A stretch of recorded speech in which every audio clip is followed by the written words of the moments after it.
Akhilesh ji, M Y समीकरण का जिक्र हो रहा है और आपने एम वाई में एम का मतलब जो है वो महिला किया और एम का मतलब सिर्फ और सिर्फ मुसलमान बताने वाले असदुद्दीन ओवैसी आ गए उत्तर प्रदेश में। नहीं। और कहा यह जा रहा है कि अब असदुद्दीन ओवैसी की एंट्री हो गई है। अगर आपके गठबंधन के साथ वो नहीं आए तो फिर आपके वोट बैंक में सेंधमारी करेंगे, इसका फायदा बीजेपी को होगा। ऐसा आपको भी लगता है क्या?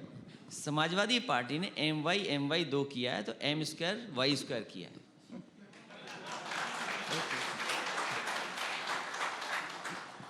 ये नया समीकरण है अब समाजवादी पार्टी का, एम स्क्वायर वाई स्क्वायर। नहीं, क्योंकि जब तक आप महिलाओं को नहीं जोड़ेंगे, आधी आबादी है। समाजवादी पार्टी ने उनकी सुरक्षा को लेकर के, उनके स्वास्थ्य को लेकर के बड़े फैसले लिए। समाजवादी पेंशन चलाई, 500 रुपये महीना दे रहे थे, इस बार बढ़ करके देंगे। इसी तरह लैपटॉप डिस्ट्रीब्यूशन जब हुआ तो लड़कियों को सबसे ज़्यादा मिला। और यूथ के लिए जो काम हुए थे, जब तक आप इंफ्रास्ट्रक्चर नहीं बनाएंगे, जब तक आप बड़े काम नहीं करेंगे तो नौकरी कैसे मिलेगी?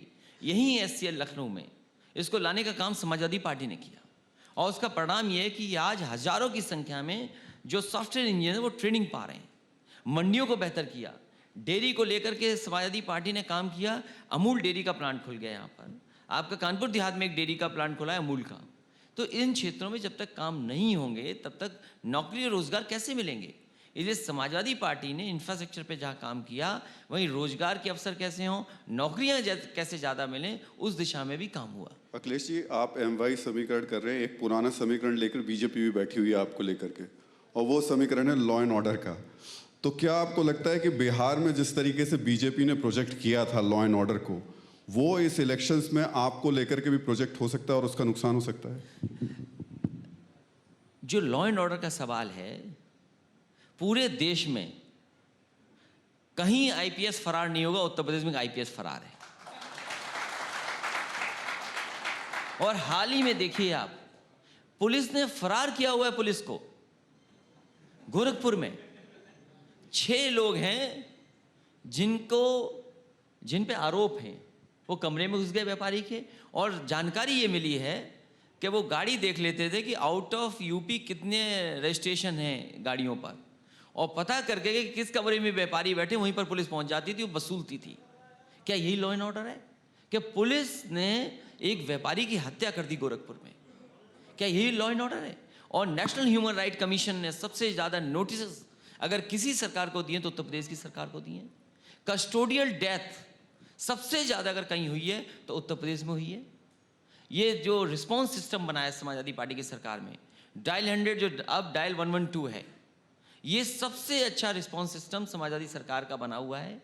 जिस समय बनाया गया था, उत्तर प्रदेश के वरिष्ठ IPSओं को न्यूयॉर्क पुलिस का डिपार्टमेंट का कंट्रोल रूम देखने को भेजा गया था। ह्यूस्टन की पुलिस सिस्टम कैसे काम करता है उसके लिए भेजा गया। सिंगापुर का रिस्पॉन्स सिस्टम कैसा है वहाँ देख करके आए। उसके बाद उत्तर प्रदेश की अपनी लॉ एंड ऑर्डर कैसे बेहतर होगी वो क्रिएट किया डायल 100। लेकिन हमारे मुख्यमंत्री जी ने डायल 100 को डायल 112 कर दिया, और उन्हें ये लगता है कि अगर नाम बदल देंगे तो रिस्पॉन्स टाइम जो है पुलिस का वो बढ़ जाएगा, और जो गाड़ियाँ थी वो अधिकारियों को दे दी सब। तो डायल 100 बर्बाद कर दिया। 1090 जिसका अप्रिसिएशन हुआ था सुप्रीम कोर्ट से भी, वो बर्बाद कर दिया। और कई बार हाई कोर्ट, सुप्रीम कोर्ट ने कहा है कि उत्तर प्रदेश की कानून व्यवस्था जंगल राज है। समाजवादी पार्टी की सरकार में एक भी बार हाई कोर्ट, सुप्रीम कोर्ट ने नहीं कहा होगा जंगल राज। और देखिए पुलिस का निशाना देखिए, बीजेपी के इशारे पर पुलिस का निशाना देखिए, जो भी है वो घुटने पे गोली लग जाती है उसके। ये तो निशाना है बीजेपी का। और सबसे वरिष्ठ अधिकारी यहां पर क्या कहते हैं कि वो फिसलने से उस व्यापारी की मौत हो गई। गिरने से और फिसलने से कैसे मौत हो सकती है? पुलिस ने पीटा था। क्या यही लॉ एंड ऑर्डर है? और जो आंकड़े कहते हैं NCRB के, वो ये कहते हैं कि महिलाओं और बेटियों के साथ सबसे ज्यादा कहीं क्राइम हो रहा है तो उत्तर प्रदेश में हो रहा है। अड़ी सोमवार से शुक्रवार शाम 6 बजे सिर्फ TV9 भारतवर्ष पर।